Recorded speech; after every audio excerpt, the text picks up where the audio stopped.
There are moments in history when a single observation forces an entire field to rethink what it believes to be true. On May 17th of 1902, inside the National Archaeological Museum in Athens, one of those moments quietly took place. Among artifacts recovered from a shipwreck near the Greek island of Antikythera, a fragment that had attracted little attention at first was examined more closely by Greek archaeologist Valerios Stais. What he noticed was simple in appearance, but deeply significant. Embedded within the corroded material was a gear. That single detail would lead to one of the most important discoveries in the history of science and archaeology. The Antikythera shipwreck had been discovered in the early 1900s by sponge divers from the island of Simi. With the assistance from the Hellenic Royal Navy, a large number of artifacts were recovered from the seabed. These included bronze and marble statues, pottery, jewelry, coins, and many other valuable objects. These were an incredible treasure trove of finds for any museum. These things were transported to Athens, where they were cataloged and studied, and was often the case. The most visually striking objects received all the immediate attention. Statues and decorative items were easier to identify and interpret. Other materials, especially those heavily damaged by the seawaters, were set aside for later examination. One of those overlooked items was a mass of corroded bronze and degraded wood. It had been recovered from the shipwreck in 1901, but it did not immediately stand out as being significant. The effects of salt water had, of course, altered its shape and cracked its surface and obscured its original structure. It appeared to be little more than a fragment of damp, damaged material with no obvious artistic or functional value. As a result, it remained largely unexamined for a period of time, while attention focused on, of course, the more recognizable and more sparkly artifacts. Valerios Stais was not a casual observer when he encountered this fragment, though.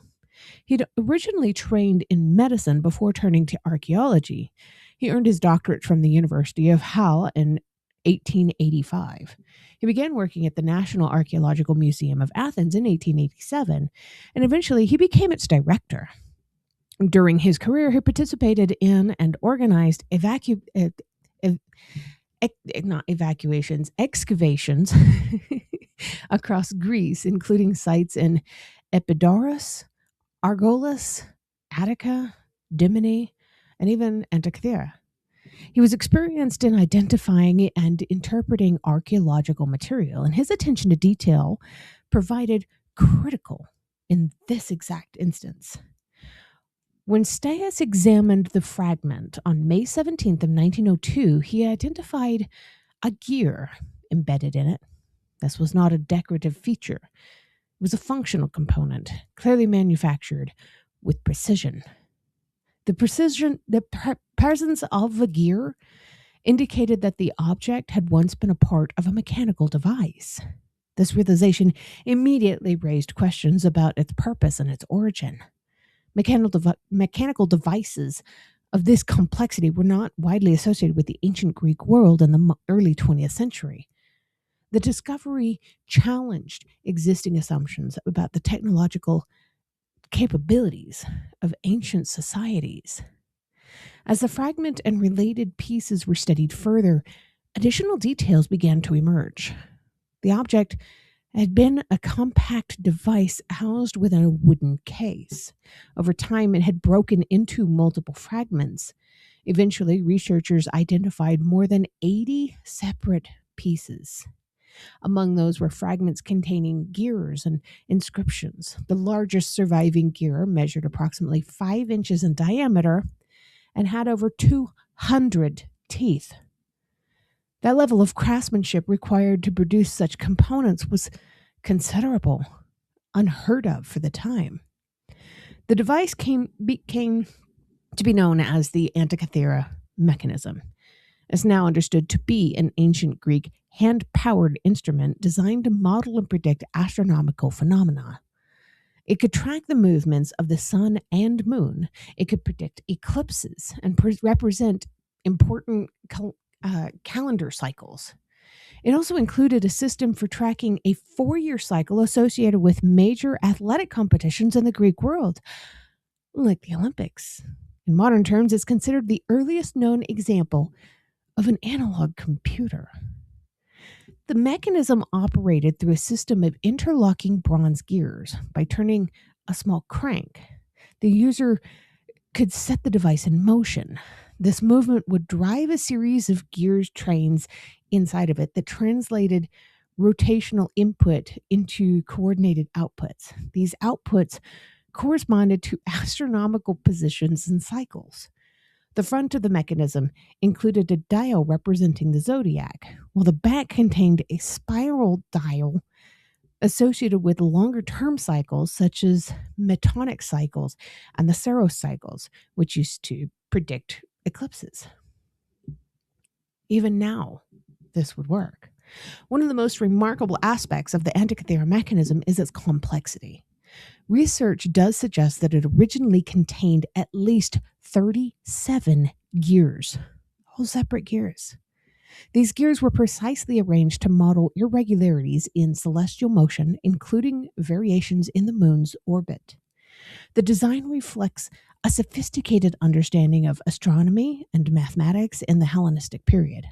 It also demonstrates advanced skill in metalworking and mechanical engineering. The dating of the mechanism places its construction between the 1st and 2nd centuries BC. It was already an old object by the time it was loaded onto the ship that eventually sank near Antikythera. The shipwreck itself had been dated to approximately 70 to 60 BC. This means the device had been in existence prior to that time and may have been transported as a valuable or specialized instrument, maybe even in the use of the sailing of this boat.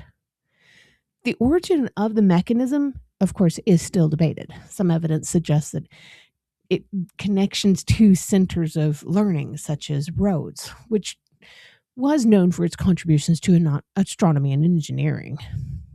The astronomer Hipparchus, who lived in the 2nd century BC, is often mentioned in discussions of the mechanism because of the similarities between his work and the calculations embedded in the device. Other theories, of course, point to regions influenced by Corinthian or Babylonian astronomical traditions. Regardless of its precise origin, though, the mechanism clearly reflects a high level of scientific knowledge. For many years after its discovery, the full significance of the Antikythera mechanism was not fully understood. Early interpretations struggled to account for its complexity. It was not until the mid-20th century that more detailed investigations began to clarify its true function. Derek de Sola Price played a key role in advancing the study of this mechanism. In collaboration with Greek physicist Charalampos Karakalos. I apologize, I'm not Greek. I don't understand how to pronounce some of the words sometimes, but there it is. He used X-ray imaging in 1971 to examine the internal structure of the fragments. This allowed researchers to identify previously hidden components and better understand the arrangement of the gears within it. Advances in imaging technology in the early 20th century further transformed the study of the mechanism. As recently as in 2005, a team led by Mike Edmonds at Cardiff University used computer X-ray tomography and high-resolution surface scanning to analyze all of the fragments. 80 plus, remember. These techniques revealed fine details of the internal structure and made it possible to read even the faint inscriptions that had been obscured by the corrosion of the salt water for centuries. The inscriptions provided valuable information about the device's functions and the cycles that it tracked. Subsequent research continued to refine our understanding, and in 2016, additional inscriptions were deciphered, including numerical data relating to the synodic cycles of planets such as Venus and Saturn. This raised the possibility that the mechanism may have included features for tracking planetary motion as well. Although not all components have survived, this was under the water for a very long time, mind you. The device suggests that it may have been even more comprehensive than previously thought. One of the most striking implications of the Antikythera mechanism is the gap that it reveals in the history of technology. Devices of comparable complexity did not appear again in Western Europe until the 4th century. This indicates that advanced mechanical knowledge existed in the ancient world but was not continuously preserved or developed in later periods. The reason for this loss is not really fully understood, but they may include destruction of materials, the loss of technical traditions, and the limited survival of written records. It could also be down to people not wanting to share what they know. The mechanism also raises important questions about the broader context of ancient engineering. It's unlikely that such a device was entirely unique. Its level of sophistication suggests the existence of a traditional or mechanical design and construction, but few comparable artifacts have survived. This may be due in part to the valuable materials like bronze, which were often recycled. As a result, many objects have been melted down and lost. The Antikythera mechanism provides a rare and valuable insight into the capabilities of the Hellenistic sciences. It demonstrates that ancient scholars were not only capable of developing complex theories about the cosmos, but also of translating those theories into functional mechanical devices. It challenges the assumption that advanced technology is a purely modern development over the last 100 years or so, and highlights the continuity of human curiosity and ingenuity across all this time. Valerios Stais' role in this discovery really does remain central. His recognition of the gear within the fragment was the key moment that brought the mechanism to attention. Without that observation, without his observation, the object might have remained unidentified for much longer.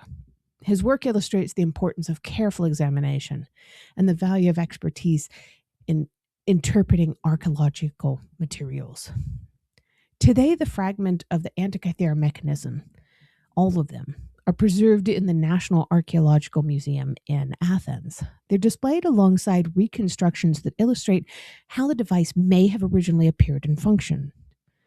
Ongoing research continues to explore its design, its capabilities, and its historical content and context.